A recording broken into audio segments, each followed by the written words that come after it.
If you were a kid back in the 90s and early 2000s, then chances are you were probably watching the animated series about the Batman. Behind every great animated hero is a great voice actor. And for me, that actor is Kevin Conroy. How was that? That was good, Kevin. Keep going.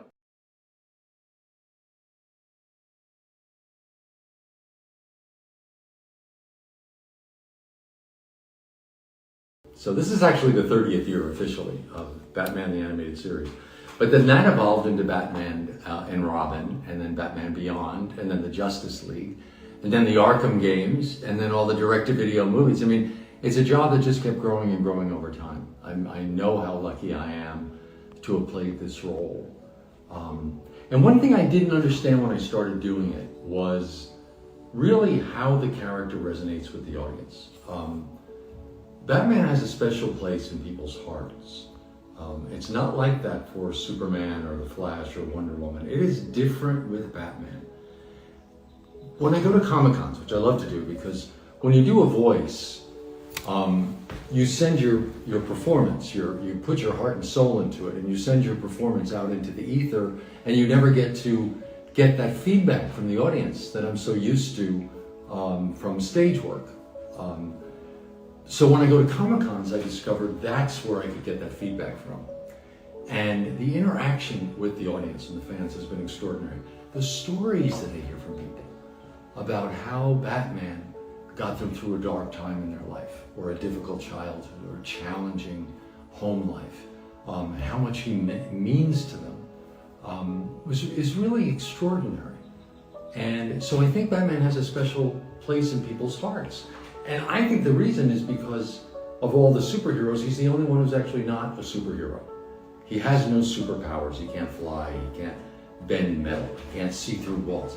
He's a human being, he's a man, he's like you and me. I mean, he does extraordinary things, but he does them through force of his will and through his physical strength and his passion. And that inspires people, because it means that you don't have to have superpowers to have a positive effect on the world. That is true. To give to the world. And that's a wonderful lesson for everybody, that we can all be involved, we can all give what we can of ourselves to leave this world a better place. That's the whole Batman lesson. How do you leave the world a better place? How do you make your life count by leaving the world better than it was before you arrived? That to me is the Batman story. And he means so much to people, because we can all do that in one way or another. Everybody can contribute something. You don't have to be a rocket scientist. You don't have to cure cancer. You can plant a beautiful garden. You can raise a beautiful child. Everyone has something that they can contribute. So that to me is what Batman means to people. That is awesome. Thank you. No, seriously, it's absolutely, that's great to hear, of how you embody like Batman. I am vengeance. I am the Knight. I am Batman!